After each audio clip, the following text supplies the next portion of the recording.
Welcome back. So the video has finally come where I compare the original spark arrestor to the stock spark arrestor. And if you're curious about what's going on here, do check out my previous video where I actually make this thing. I'll link it in the description, and you'll be able to find it somewhere. The previous video on this subject is by far and away my most controversial video, and I'm not exactly sure why, but I have two ideas. One, the more simple one, what people click on the video for and what they expect to see is not what I gave them. And that is because of thing number two, which is my videos tend to focus more on the process than the result.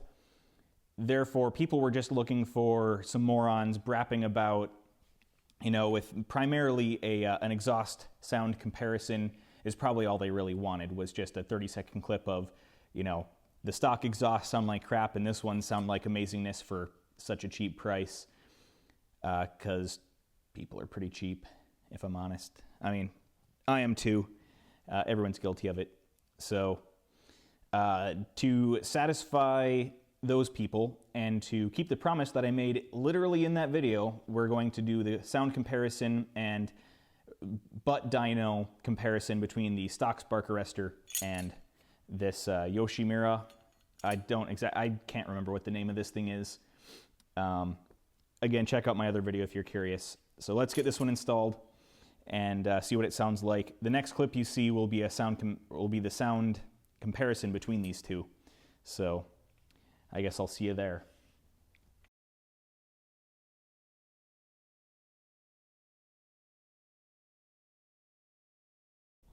All right, so I've come to the back side of the property because it's about the quietest place on the property.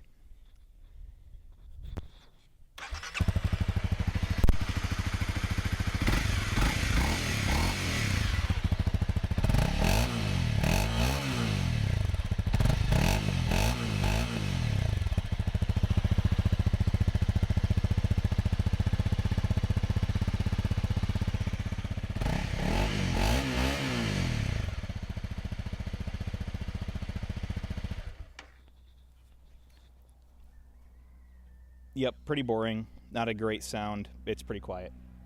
Okay, just to spoil a little bit, it sounds about 4 times louder than it did before, and from driving it from the front of the property to the back of the property, I have noticed no appreciable difference in power. However, that isn't really saying much because I didn't go very fast.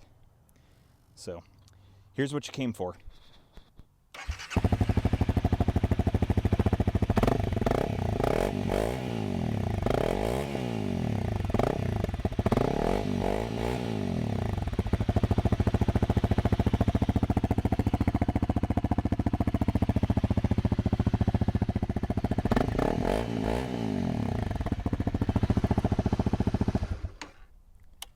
And yes, in case you're wondering, that is obnoxiously loud. Not sure if I like it, actually. I kind of liked the quieter muffler. But I'll give it a ride, and I'll get back to you with how the power difference feels.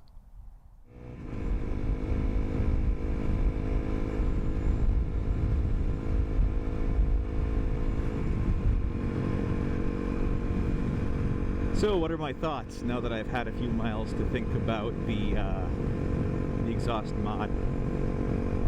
Well, it's definitely louder, and that is good and bad. I'll start with the bad. It's obnoxious, and it would definitely disrupt people in town if I'm just kind of riding through town. And, as a resident inside of town for a lot of my life, I can say that it is annoying when people drive by all day and all night with loud exhausts. And that's kind of where the negatives end. And here's where the loudness is a positive.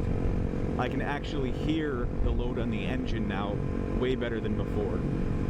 Before, the engine would kind of always sound the same no matter how much load it was under, which meant I really had to think about and guess where I should put the throttle.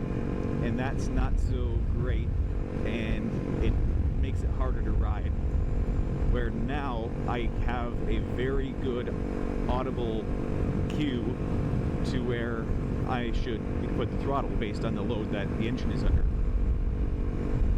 So that is very helpful, and it makes it a lot easier to ride, and I feel more at one with the bike now, and I miss downshifts and upshifts a little bit less. Another reason why I miss shifts a little less, I got a semi coming up here, got to watch because these guys always run the stop signs. Always. In this area. Alright, goody saws. Anyway.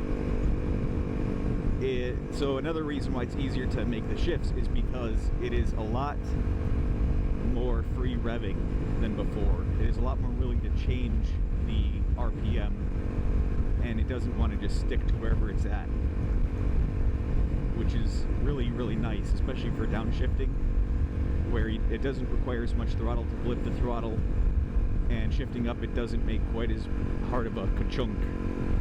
So let's give an example here.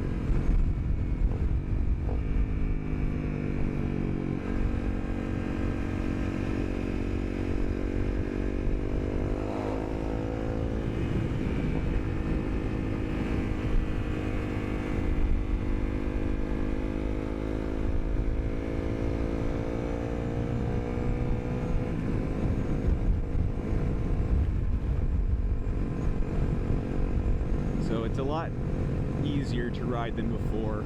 It's a lot more intuitive. And really, I think that's it. Oh, and one last thing is the sound of the sound. What do I think of what it sounds like now? I actually really like it. It sounds less puffy and huffy than before. Now it sounds like a crisp, more of a raspy sound. And while a lot of people don't like that, I kind of actually like having more treble in the exhaust note and less bassiness. Not no bass at all, but I don't want as much of the low frequencies. I want a little bit more of the high crispness. And that's where I think this modification really shines, in my opinion. Is it better than before? It's the same but louder for the most part. It really doesn't feel any more or less powerful. Maybe a little bit better in the mid-range, but it's, more so that it's easier to ride now with the audible cue of the engine load. So if you're looking for a very cheap way to get good sound out of the bike, or a different sound, or just, make it loud for cheap, this is probably the best way to do it, because you get to keep the spark arrestor, which is required for most, if not all, forestry trails and OHV parks and other such places. So I think that really does it for my thoughts on this modification. Hopefully you guys are less upset with this video than the last one, because man, I should know better than to make videos about exhaust, because everyone comes out, mainly it's the keyboard warriors that come out to talk about exhaust, and people that are, think that an exhaust makes you a good or a bad rider. Anyway, without rambling on any further, until next time, see ya.